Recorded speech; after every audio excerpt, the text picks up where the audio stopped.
Hi, I'm Linda, and you're tuned in to Climate Action Figures.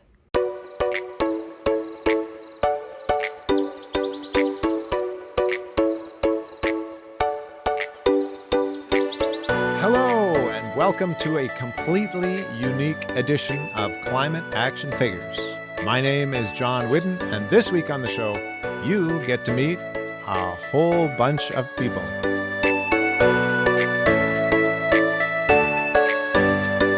But first, this week's Quick Fix, which comes to us live from our very special guest today and creative consultant, drumroll please, Kayla. Welcome, Kayla. Hello. It's good to be back. Always good to be back.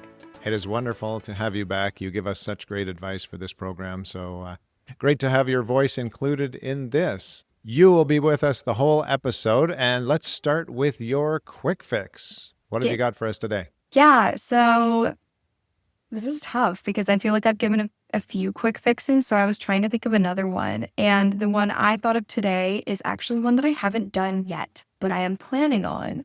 A future quick fix. Yeah, well, hopefully. I asked for this for my Christmas list, so hopefully I'll get it, and maybe I'll update everybody on how it's going.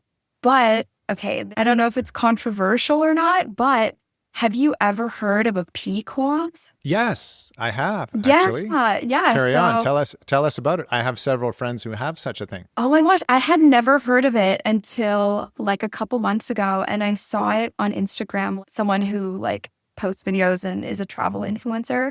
She talked about having a pea cloth as helpful when traveling, but when I looked into it, it was originally created mostly for leave no trace and people who are going on like backcountry camping and hiking. And it's an antimicrobial pea cloth, and it's just reusable. So you don't have to use toilet paper.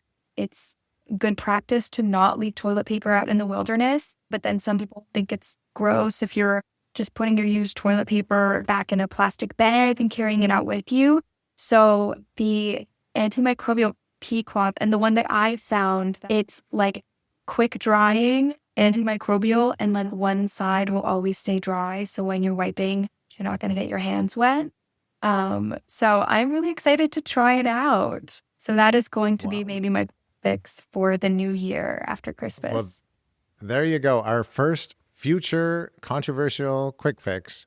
Controversial? I don't know if it's controversial because, if we're going to change things in this world, we've got to do things in a different way than what we're used to. So we've got to try some different approaches, I think. Yeah, some people might think it's gross, but I feel like the people who listen to this podcast are not those people that will think it's gross. So there you go. Compliments to our audience. Now, speaking of the audience, we still have a few quick fixes in the bag waiting to be used, but we need more. And now that we're into season 3, many regular listeners and viewers have already sent in their quick fixes and figure they can just sit back in their easy chair and listen to other people's. Nope, not anymore. You need to send more of your quick fixes in so we always have lots to share on the program. So please do that via social media or email.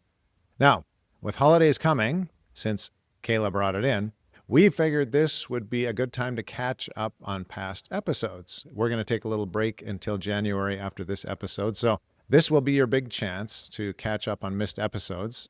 And we thought it would be a great thing to offer audience thoughts about what their favorite episodes were so you could have a jump start at which one you might want to get into. So if you've missed that particular episode, then you can go back and check it out. So let's get to those audience thoughts. And we will start with Janice, who emailed us to say, the episode from your podcast that stands out is the one where you spoke to a young man, one of the COP29 participants, who said, "Hope is everywhere." And then he went on to talk about hope being in the moment. I often think of his words. You're going to actually hear that quote toward the end of the episode here. But we really went international last season when we interviewed young people from 10 different countries who had attended COP29. And it was fascinating to get their inside stories. I don't know if you agree with that, Kayla, but I sure was interested in hearing about what they thought about COP29. Absolutely. I love that series of hearing from all those people who attended COP29. It was really interesting to hear the different global perspectives. Yeah, and even little things like I asked someone about food, and they said food was incredibly expensive, couldn't even afford to buy food at the venue, or people talking about how young voices just didn't seem to be really heard. That was a big theme. So listen in to any of those episodes, but the one Janice was talking about particularly is Sharia in episode 10. So you can check that out. Last season, season 2, episode 10. Yeah, really interesting how they talked about the role of like politics and how that plays into climate action and how we further climate action on the global scale. But Linda, a regular viewer down in California, has shared many quick fixes with us over the years. And she sent in a video of her favorite episodes from each of the season. And she was the one who opened the show for us today. So thank you, Linda. And her choice from season 1 is this. Thanks for the opportunity to comment on your climate action episodes. I have chosen one from each season. From season 1, I chose Arian, a junior high student who actually invented a bot that cleaned small particles of plastic from ponds without disturbing the organic matter in the pond. I thought that was a brilliant invention for a young person. Well, that's great. Now, David often leaves us a positive note on our YouTube channel, so thanks for doing that so regularly, David. He sent in this message to us. I must say it is really difficult to identify my favorite episode because this season has been so amazing. Each episode is my new favorite. Emma was incredibly inspiring by connecting human and non-human relationships. But I guess for me, Gracie moved me with her ability to tie in her Indigenous heritage and how she wants to continue spreading that knowledge. If I had to choose one, it would be that. But I must say, all of this season has been very, very good. Congratulations. That's wonderful, David. We kicked off this season with a series of 5 episodes focusing on First Nations points of view about the environment. And Gracie in episode 3 certainly was very touching in her desire to become a healer of her people. Definitely one to watch. But I'd say watch all 5 of them because they fit together like a puzzle. And I really believe that we need to listen to our Indigenous brothers and sisters if we're going to figure out how to take care of this earth better. And speaking of which, a First Nations elder from Gracie's Blackfoot Nation sent in a T-shirt identical to the one I wore. Was it last season, Kayla, or this season? It was this season. It was this season. Okay. So I wore a purple T-shirt like this. Here, let's put a picture of it up on the screen.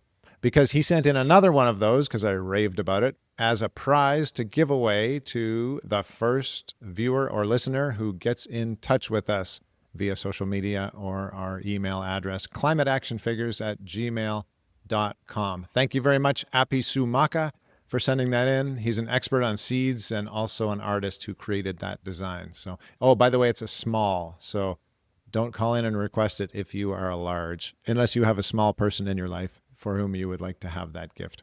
Colleen says Emanuela from season 2, episode 19 was her favorite. It made me think about big finance and climate action working together.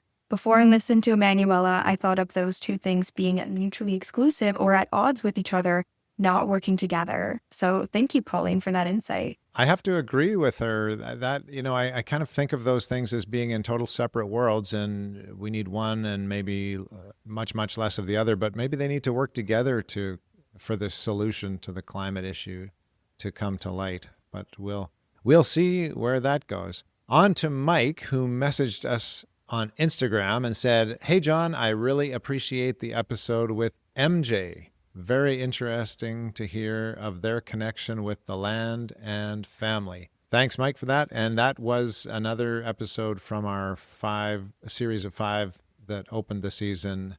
MJ was a junior high student and amazing young person. So very cool stuff there. Definitely. And back to Linda for her season 2 pick. Take it away, Linda. Season 2, I really wanted to choose episode 21 because Ashton and Haley are my great-grandchildren.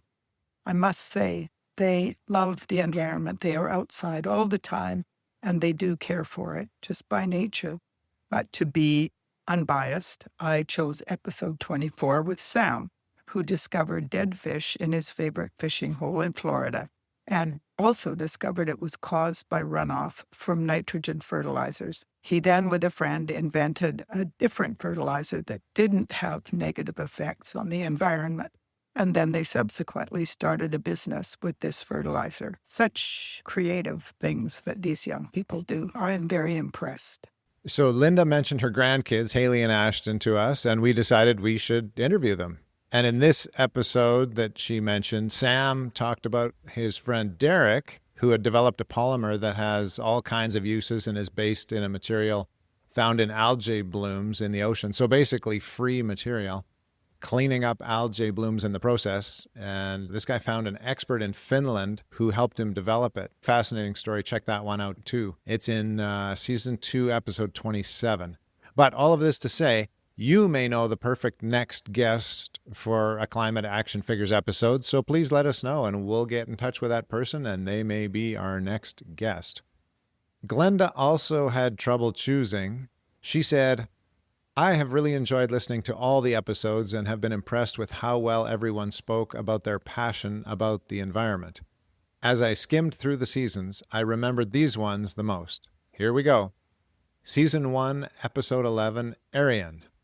I have been interested in learning about the microplastics, plastics in the ocean, ever since I saw an Oprah show about the island of plastic and how huge it is. When Arian spoke about his desire in cleaning out the plastic in the ponds in his area, I was wondering what he would come up with. I would be interested in knowing if it ever got off the ground and into the water. Well, we might just find out more about that in a sec. In the meantime, Glenda goes on to Season 1, Episode 20, Nate and Jackson. I love their enthusiasm for their garden projects they are very proud of at their school. They are very keen to help with the garden, composting, and lettuce and salads. Impressive for grade 7 boys. And finally, Glenda says, Season 3, Episode 3, Gracie Eagle Bear. Gracie was so passionate and driven. She brought tears to my eyes. I was so happy for her that she had the opportunity to travel to Europe and be a very important part of a ceremony there. Great that she is an important part of that sweetgrass and garden program at her school. I wish her the very best in her desire to become a medicine woman. Yeah, I loved that episode with Gracie too, especially her drive and passion to become a medicine woman and how much her aunt inspired her was so lovely to hear about. So I very much agree with you, Glenda. Now moving on to Pat, who emailed us to say, I'm way behind on season 3, but a couple from your first season really stuck with me. Again, Arian from episode 11. He's getting so many shout outs. So that is wonderful. Was really impressed with his underwater robots that detected and filtered microplastics. And she actually gave us an updated link, which mentioned that his project won gold at the 2024 Canada-wide Science Fair, which is incredible. So we make sure to include that link in the show notes so you can check that out. But very thoughtful of you, Pat. Thank you so much for sending that to us and giving us an update on that. It's hilarious that one of our listeners mentioned, I wonder what happened. And another one of the listeners answered the question for her. Perfect. That's perfect. And also, she mentioned the Lacombe Secondary Ecovision Club from episode 10, saying it was so interesting to hear of this school, which over the past 18 years has built an on-site 2-acre food forest, tropical greenhouse, apiary, goat barn with indigenous plants growing on its roof, and many other initiatives. That episode was also really up there for me, which was incredible. Thanks, Pat. And Jock also gave his vote on the Ecovision episode. And let's hand it over to Linda to wrap up the audience feedback. Oh my gosh. Season 3, Episode 7, Day. What gives you hope? Cockroaches. Why? Because they've been around for millennia and they have it figured out. So that gave Day hope. I think that's amazing. Well, thank you so much for sending in all of those recommendations, and I hope the audience enjoys catching up over the holidays and watching some of those episodes. We really appreciate you taking the time to share those with us. And now, Kayla, I'm going to put you in the hot seat. What is your favorite episode? Okay, so now that I've had a bit of time to think about it, I think that I have to go back to this most recent season, season 3, episode 5, Brett.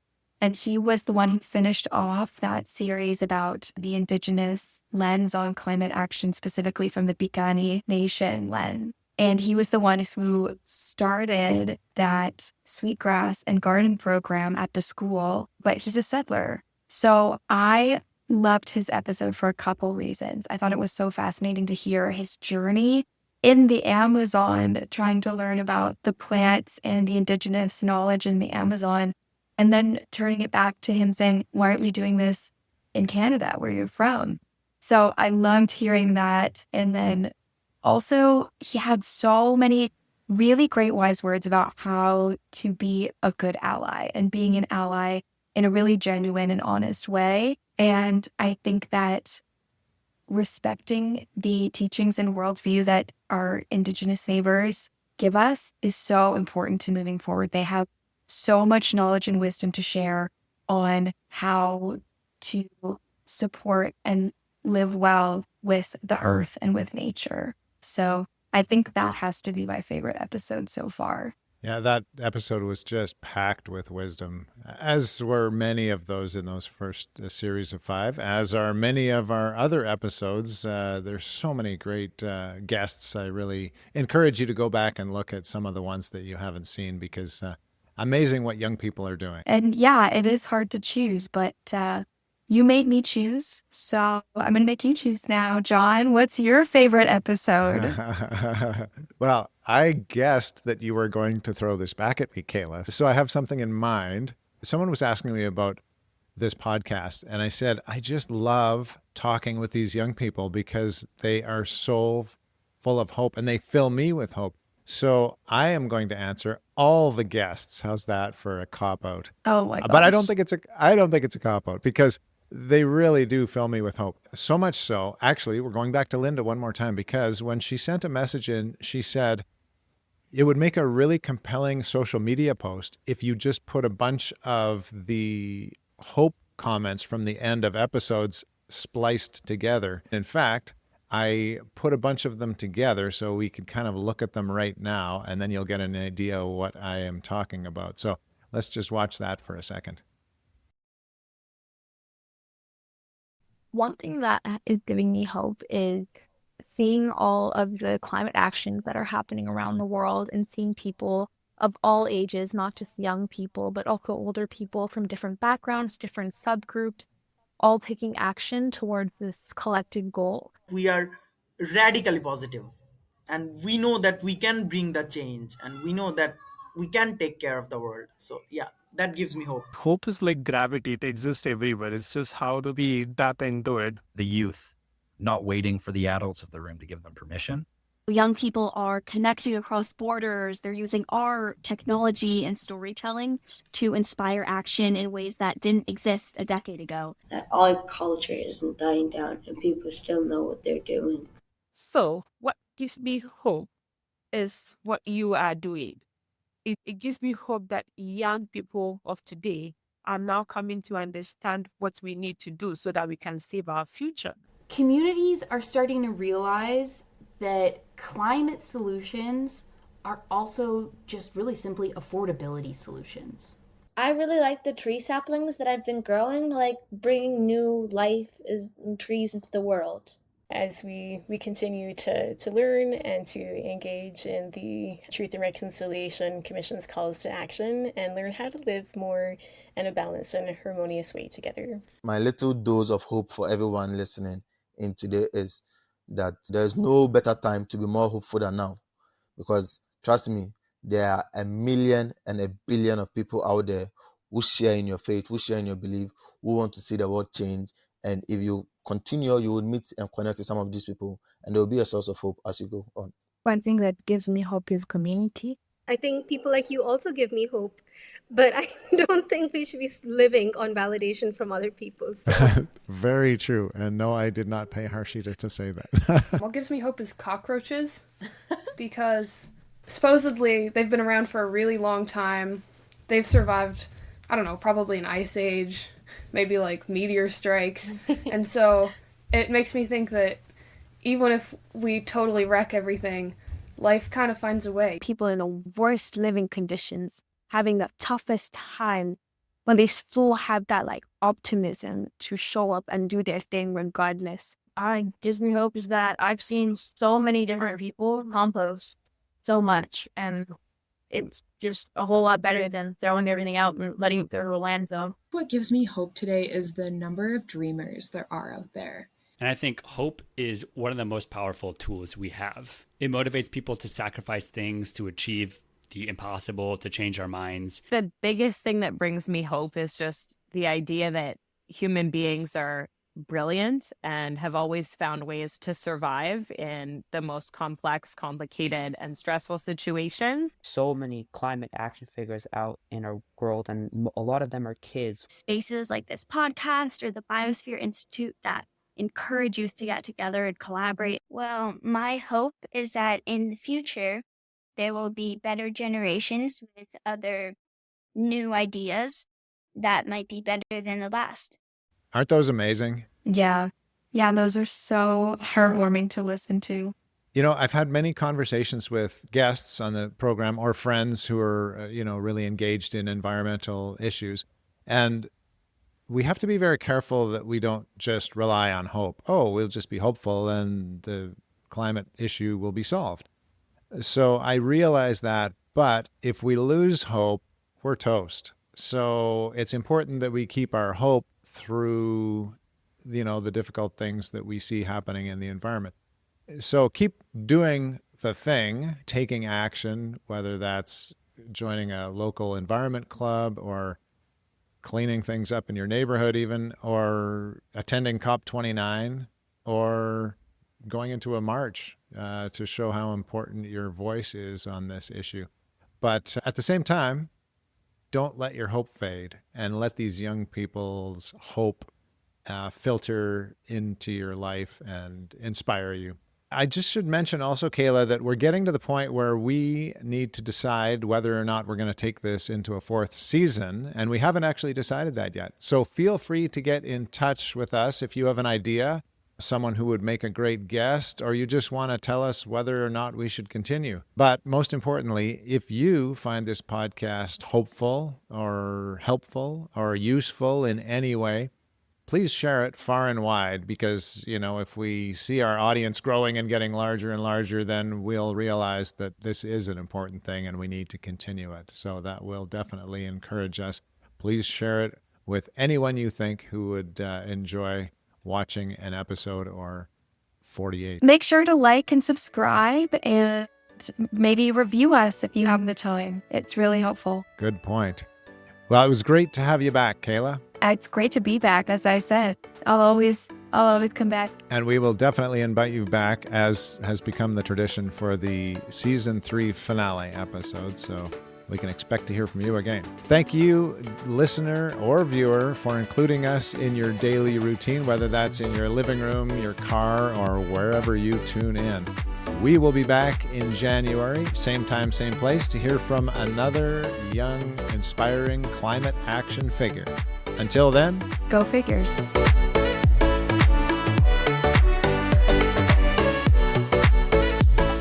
This has been Climate Action Figures. Our show is produced and hosted by John Whidden. Our creative consultant is Kayla McIntosh. Our theme song is Hawaii Vacation by Tovari. You can find us on Instagram, Facebook, and YouTube at Climate Action Figures. That's all one word. And if you have any other questions or comments that arose from this or any episode, feel free to reach out to us at climateactionfigures@gmail.com. And thank you for listening. We'll be back next week with another Climate Action Figure.